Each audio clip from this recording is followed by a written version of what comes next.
A Roman emperor sits alone. The night is quiet, too quiet for a man who controls the world. A single flame flickers beside him.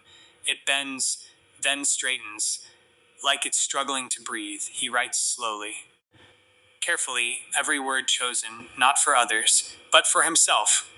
He writes about death not as fear, but as something inevitable, something close, something waiting outside. Soldiers sharpen blades. Messengers ride through darkness. Some carry victory, others carry warning. Inside, none of that matters, because this moment is different. This moment is not about Rome, it is about truth. And truth is something Rome never handled well.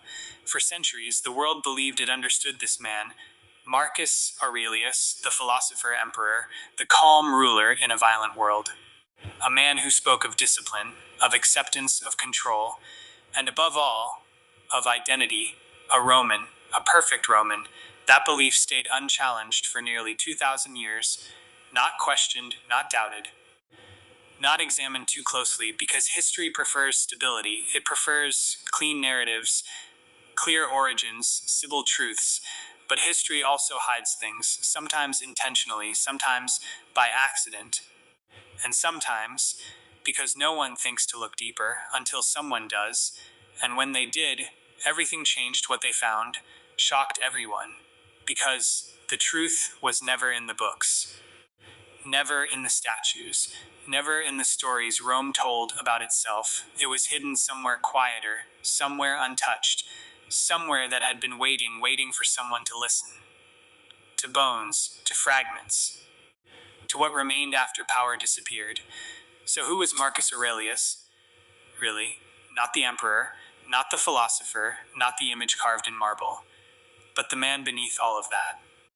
The one defined not by words, not by blood. And that question has never been fully answered. Marcus Aurelius lived in a world built on control of land, control of people, control of identity. Rome didn't just conquer territories. It reshaped them, renamed them, redefined them. It decided who belonged and who didn't. It decided what was remembered and what was erased. And emperors were at the center of that system. They were more than rulers, they were symbols, living proof that Rome was stable, unbreakable, eternal. So their image mattered, their lineage mattered, their story mattered, and that story had to be perfect. Marcus Aurelius fit that story perfectly, too perfectly. He wasn't born an emperor, but he became one chosen, adopted, elevated above all others. It looked like destiny, but it felt like design, because nothing in Rome happened by accident. Please like the video and subscribe to the channel. Thank you. Every decision had purpose. Every action had consequence, and adoption was one of the most powerful tools Rome had. It allowed emperors to shape the future, to select successors not by birth, won by strategy, by control, by what best preserved power. Marcus Aurelius was part of that system, imprisoned into it, grown within it, refined by it. But systems like that leave traces, towards small inconsistencies, things that don't fully align. At first, they are easy to ignore, but then something changed. Scholars began looking again, not at the grand story, but at the details, the small things, the overlooked parts. And that's where the first cracks appeared. Ancient texts described him in ways that weren't always consistent. Some accounts painted him as traditionally Roman. Others hinted at differences, subtle, almost invisible, but enough to raise questions. Questions that didn't have clear answers, and when answers are missing, people start looking elsewhere. They looked at statues, dozens of them, spread across the empire, each one nearly identical. The same face, the same structure, the same controlled expression. It looked convincing, it looked real. But Rome didn't build statues to show reality. It built them to create it, to define how emperors were seen, how they were remembered, how they were believed, so the statues couldn't be trusted, not completely. Coins told the same story. Carefully crafted images, mass-produced, circulated across continents, A single face repeated thousands of times, a controlled identity, a fixed image, but repetition does not equal truth. It equals reinforcement, and reinforcement can hide almost anything. That's when the question became unavoidable. What if Marcus Aurelius wasn't exactly who Rome said he was? What if his identity had been shaped? Adjusted, refined, not just politically, not physically, and deeper still, what if his bloodline wasn't what history claimed? That question changed everything. Because bloodlines in Rome were not just personal, they were political, they justified power, they maintained order, they prevented chaos. If a bloodline was wrong, everything built on it could collapse. And that is something Rome would never allow. At first, there was resistance. Historians dismissed the idea, too speculative, too uncertain, too disruptive. Because challenging established history is dangerous, it creates doubt, and doubt spreads. But science doesn't follow tradition. It doesn't respect narrative. It follows evidence. And evidence was beginning to surface. Slowly, quickly, fragments of the past were being studied, examined, tested in ways never possible before. For centuries, ancient remains had been preserved, buried, hidden, untouched, but now they could speak, not through words, but through chemistry, through structure, through DNA, the one record that cannot be rewritten, the one truth that cannot be controlled. And when researchers began analyzing ancient genetic material, they weren't looking for a mystery. They were looking for a mystery. Proof, tone confirmation, proof that history was correct, that everything aligned, that the story held, but it didn't. At first, the differences were small, subtle deviations, nothing dramatic, nothing definitive, but enough to create tension, enough to raise new questions. And once those questions appeared, they refused to disappear, because every new finding added complexity, not clarity. Each answer created more doubt, more uncertainty, more contradiction. This is where the story gets strange, because the deeper they looked, the less stable everything became. The identity of one man began to affect the understanding of an entire empire. Because if Marcus Aurelius was not exactly who history claimed, then the system that created him had flaws, hid ones, dangerous ones, and those flaws might have been intentional. At one point, everything seemed to point toward a simple explanation. Adoption, political manipulation, controlled imagery, nothing unusual for Rome. Nothing beyond expectation, a system doing what it always did. Maintaining power, maintaining control, maintaining belief. For a moment, it felt resolved, a clean answer, a stable conclusion, but there was one detail no one had fully examined. One piece of the puzzle that remained untouched, not in texts, not in statues, not in records, but in something far more permanent, a burial, a set of remains tied to lineage, to ancestry, to origin. A detail so small, it had been overlooked for centuries, ignored, dismissed, forgotten, until someone finally looked, and when they did, everything shifted, because the genetic pattern didn't fully align. It didn't match the expected lineage, not completely, not cleanly, not the way it should have. And that changed the question entirely, because this was no longer about image, or perception, or political narrative. This was about biology, about origin, about truth at its most fundamental level. If Marcus Aurelius did not carry the exact bloodline history claimed, then who did? And why was that difference hidden? Was it deliberate, or was it something even more unsettling? Something no one realized at the time? That question remains unanswered, but it leads to something deeper. Something darker, because if one emperor's identity could be altered, then how many others were shaped the same way? How many stories were constructed? How many truths were adjusted? And how much of what we believe about Rome is actually real? Everything pointed to one answer, one clean, simple explanation, but there was one thing no one had checked. One connection that had remained untouched, one lineage that had never been fully traced.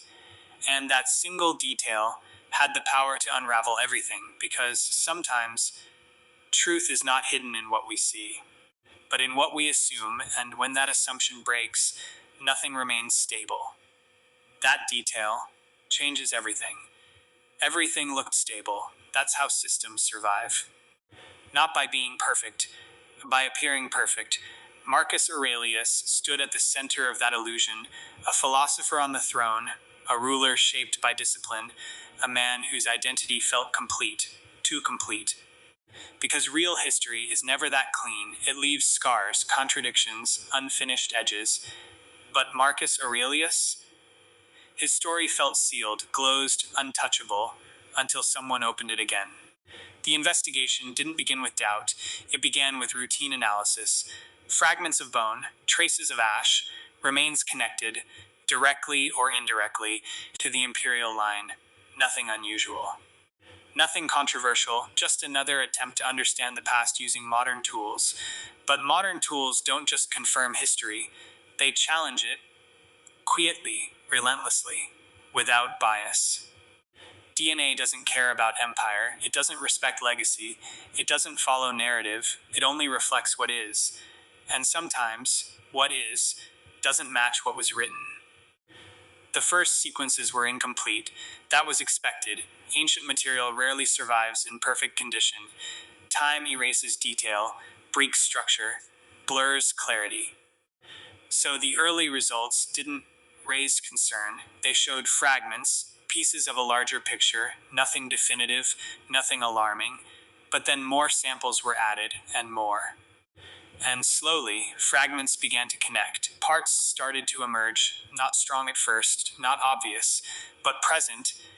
And presence is enough, because once a pattern appears, demands explanation. Some genetic markers aligned perfectly with what historians expected. They followed known family lines, they reinforced the narrative, they supported everything Rome had recorded, but others didn't. Not entirely, not cleanly, they drifted, shifted slightly away from expectation, and that drift was the beginning of something much larger. At first, the deviations seemed minor, within acceptable range. Explainable, dismissible, but repetition changes everything, because when the same deviation appears again, and again, and again, stops being coincidence, it becomes structure, and structure implies cause. This is where the story gets strange, because now, the investigation was no longer about confirming identity, it was about questioning it. Every assumption was re-examined, every record reconsidered, every fact treated as something that needed to be tested, not trusted. And when that shift happens, history becomes unstable. Marcus Aurelius was adopted, that much was known. But adoption in Rome was not just legal, it was transformative. It rewrote identity completely. A man could be born into one family and become part of another so fully that his original identity disappeared. Replaced, reshaped, rewritten, and that creates a gap, a space where biological truth and recorded identity separate. Usually that gap is clear, recognized, accepted. But here, something didn't align. Because the biological traces didn't fully match either side, not the original line, not the adopted one. Something in between, something altered. No one expected what came next. Because the data began to suggest something far more complex than simple adoption. It hinted at disruption, a break, not clean, not recorded, but present. A moment where lineage shifted in a way history didn't capture. And that moment changed everything. At this point, the investigation expanded. It moved outward, beyond Marcus, beyond direct succession, into the wider network of individuals connected to the imperial structure. Because sometimes, truth is clearer at the edges than at the center. And what they found there only deepened the mystery.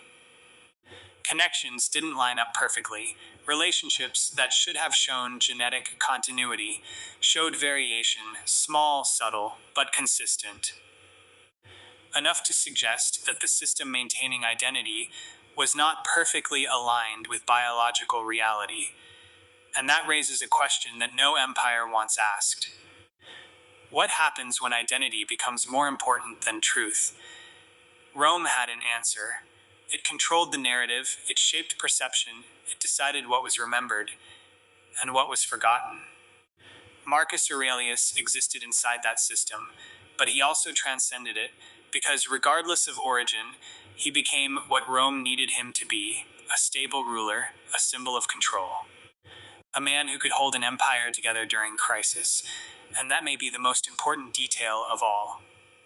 Because if his identity had been even slightly uncertain, Rome could not afford to reveal it. Not publicly, not politically, not at all.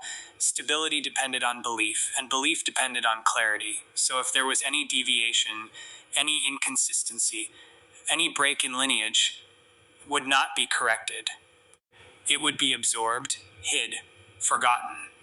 The deeper the investigation went, clearer one thing became.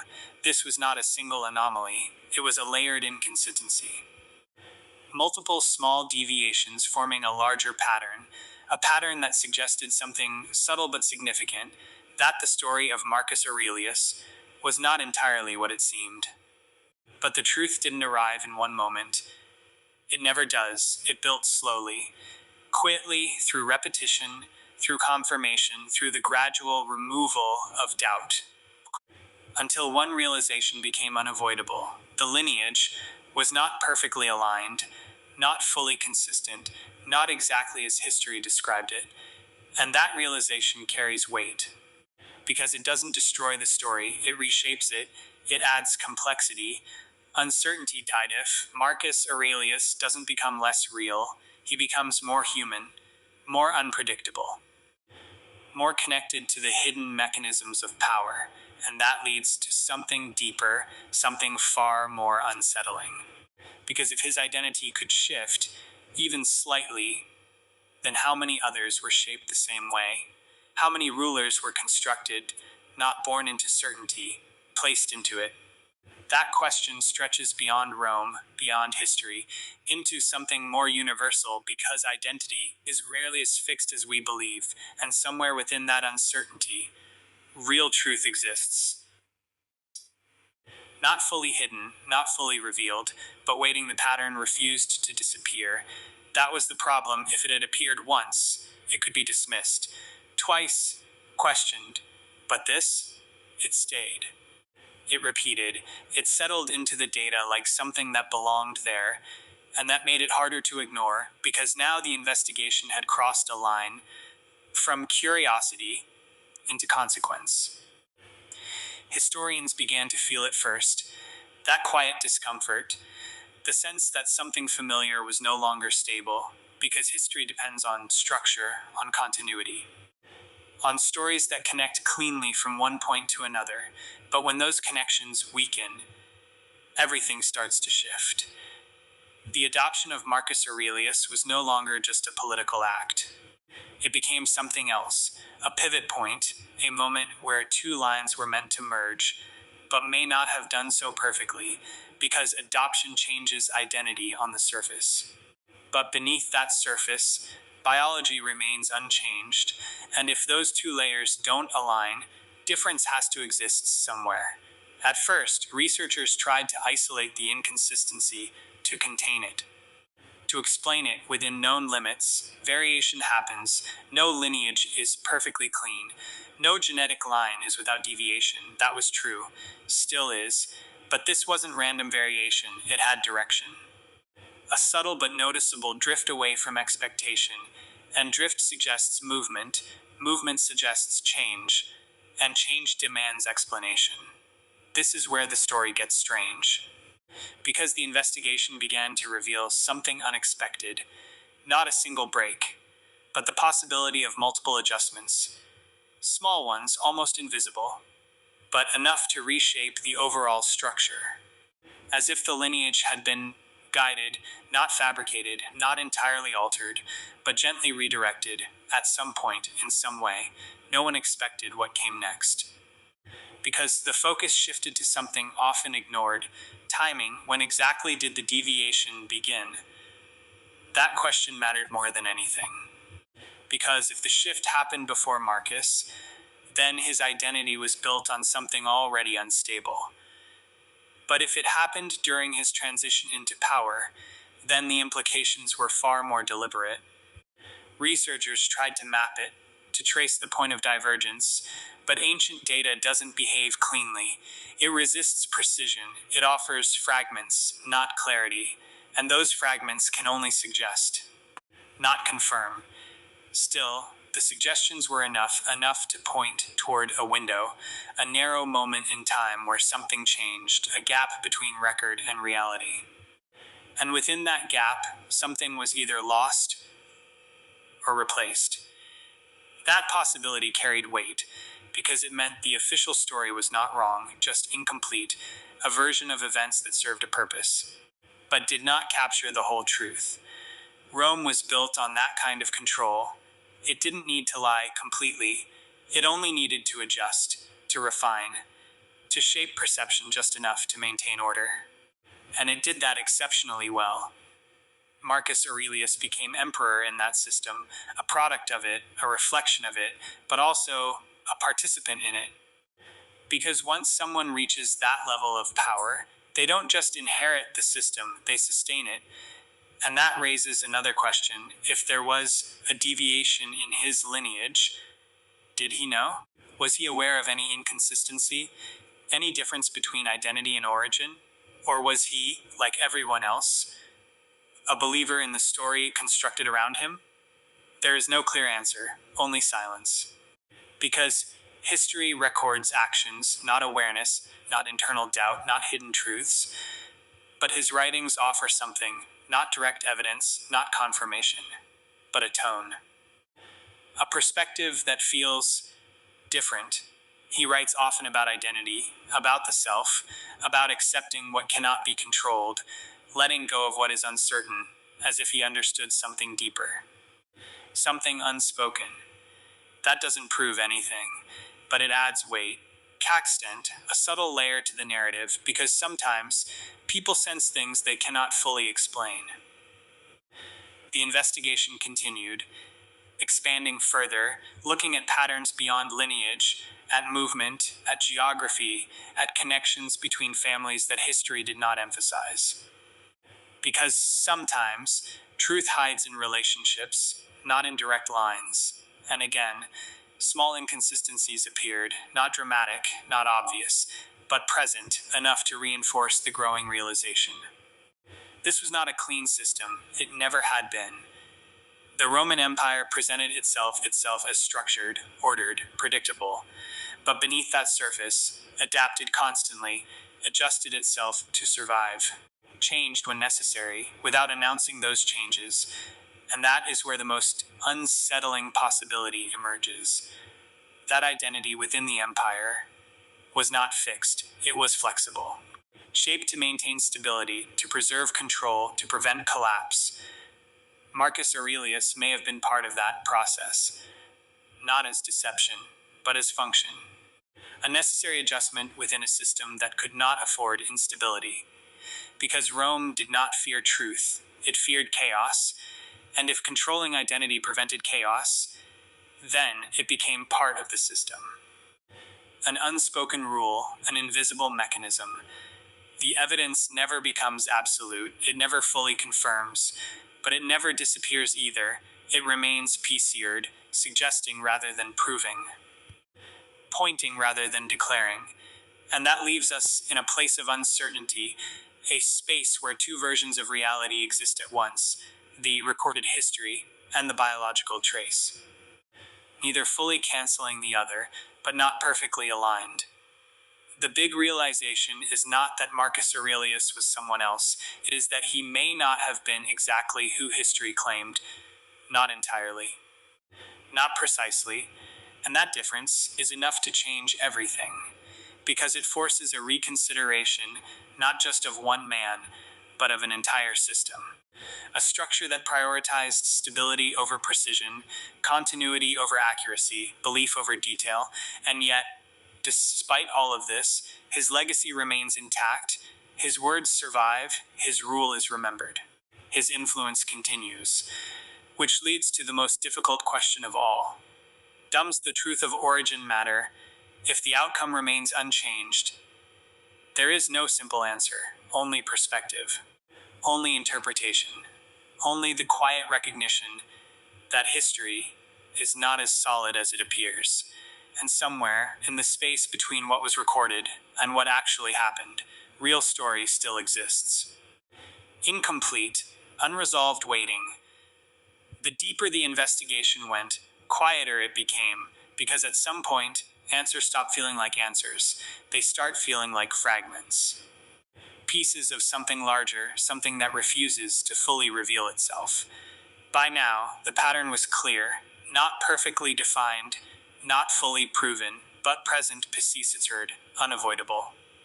The lineage did not align exactly as expected, not in a way that could be dismissed, not in a way that could be ignored, and that left only one possibility: something in the story had shifted.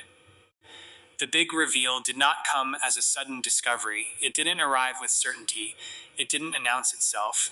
It emerged slowly, quickly, as the only explanation that fit all the inconsistencies at once. Marcus Aurelius may not have carried the exact biological lineage that history assigned to him. Not completely, not cleanly, not without deviation. That is the truth, Sybil, uncomfortable, incomplete. Because it does not replace the story, it complicates it.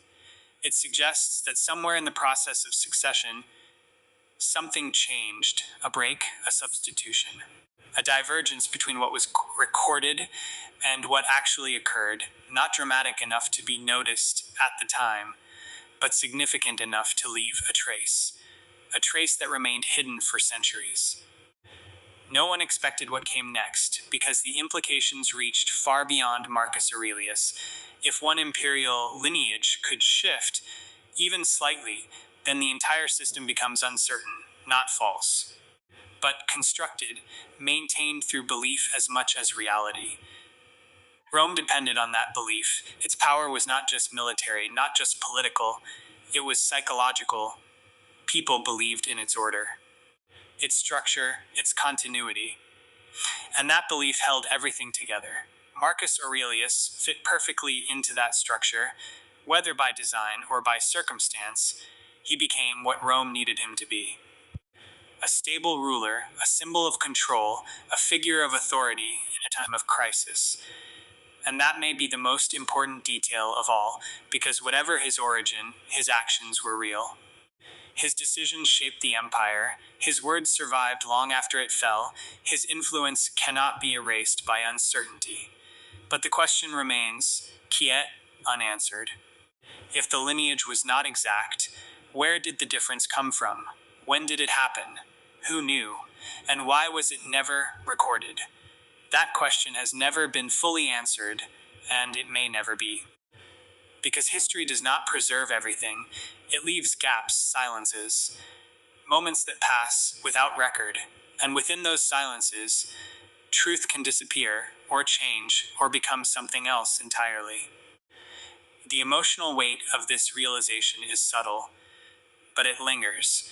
Because it forces a shift in perspective, Marcus Aurelius is no longer just a figure carved in stone. He becomes something more human, more uncertain, more real.